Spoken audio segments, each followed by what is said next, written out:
The currency tool in Periscope budgeting is pretty intuitive. I really like it.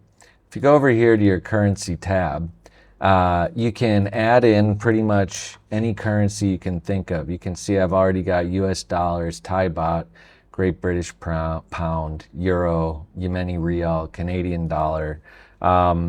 If you type in the first letter, a drop down is going to come up with the shortcuts of most currencies around the world. So if I want it to be Japanese yen, I click on that. It's already got coded in today's exchange rate. So it's constantly updating for you.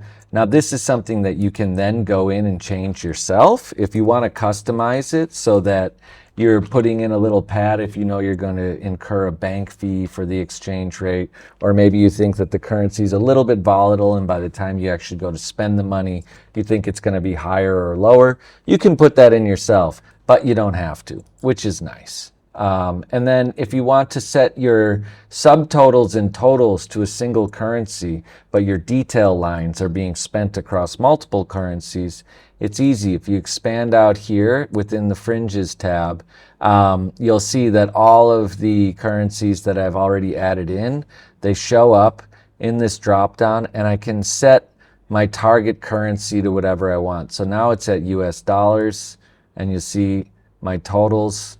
All of this is coming out to US dollars, even though when I drill down here, I've got the base rate, I've got it in Thai baht because that's what I'm going to be spending in cash, but I've got the subtotal in US dollars because I know that's what the investors are actually putting forward and want to see and want to understand.